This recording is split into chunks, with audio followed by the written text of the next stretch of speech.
Welcome, early stage founders, to The Explainer.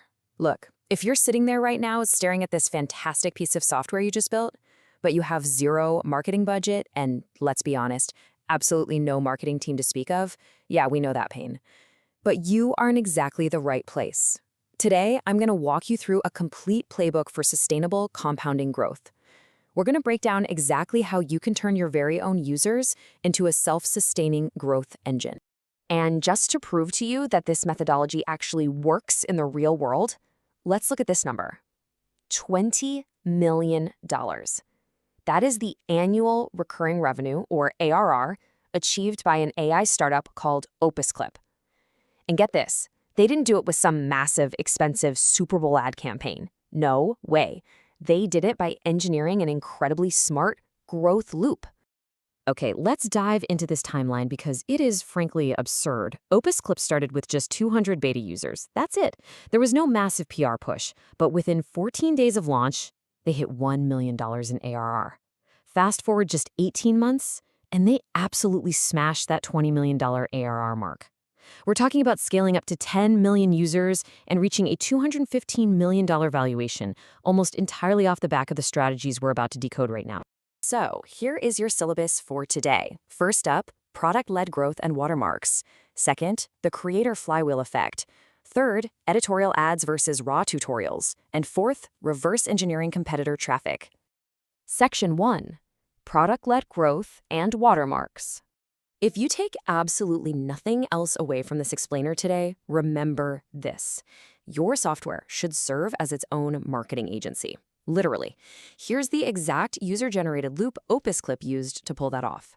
A user takes their AI tool to chop up a long video into short clips, right?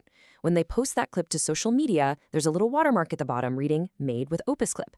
Now, when a new viewer, who is probably a creator themselves wanting to save hours of editing time, sees that watermark on a high-quality video, it creates an immediate yes in their mind. They see the tool works, they look it up, and boom, they sign up. Your product is doing the marketing every single time a user touches it. The results of this simple little loop? Completely staggering. Looking at their traffic sources, 66% is direct and organic.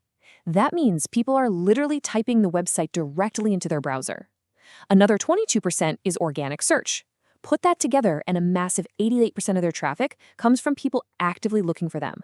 They aren't just casually clicking banner ads, they are hunting the brand down directly.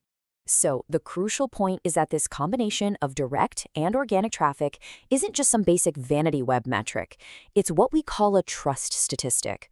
When people remember your company's name and search for it directly, it means you've successfully built real compounding brand equity and trust. And this is the foundation, the absolutely crucial foundation you have to build before you ever even think about aggressive scaling or blowing money on ads. Section 2, the creator flywheel effect. Now, check this out.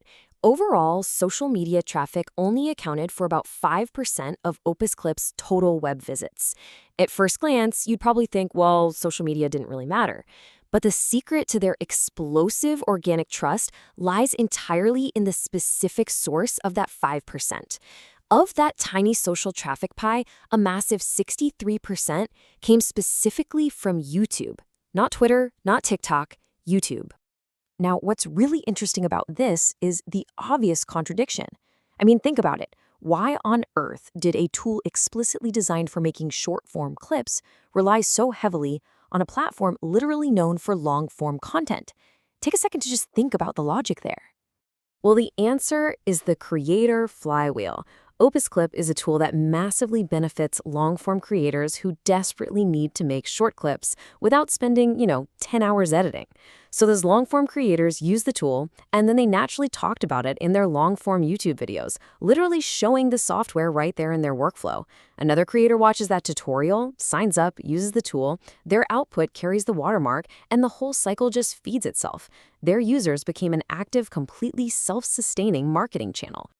As a founder, you've got to prioritize your marketing channels based on where your users actually live, and honestly, how complex your software is. If you've got a complex desktop product, you need to leverage platforms like YouTube, where creators can give those in-depth, over-the-shoulder workflow tutorials.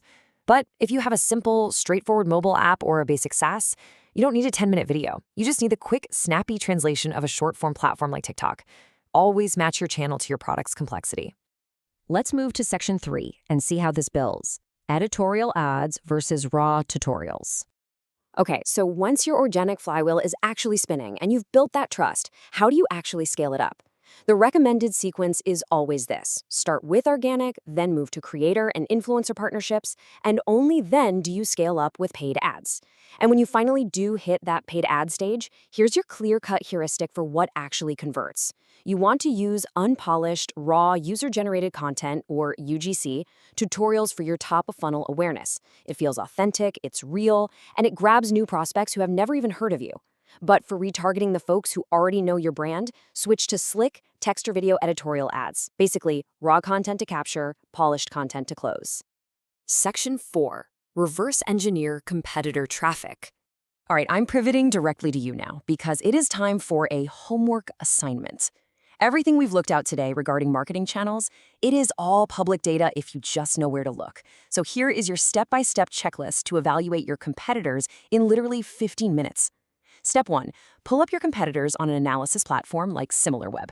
Step 2, look at their top traffic sources. Are we talking mostly direct or is it social? Step 3, dig into their social traffic and pinpoint exactly which platforms are driving the numbers. Step 4, go to the completely free Meta or Google Ads libraries and look at the exact ads they're currently running.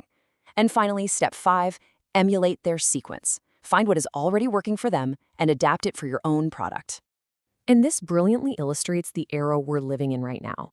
Like the source notes, this type of competitive intelligence would have required a whole analysis team, but now you can just look this up yourself. You literally do not need a massive marketing department. You don't need a huge budget. Deep, highly actionable competitive intelligence is entirely accessible to you, the non-technical founder, right from your laptop. So, you've got the playbook, you know how to utilize product watermarks for immediate validation.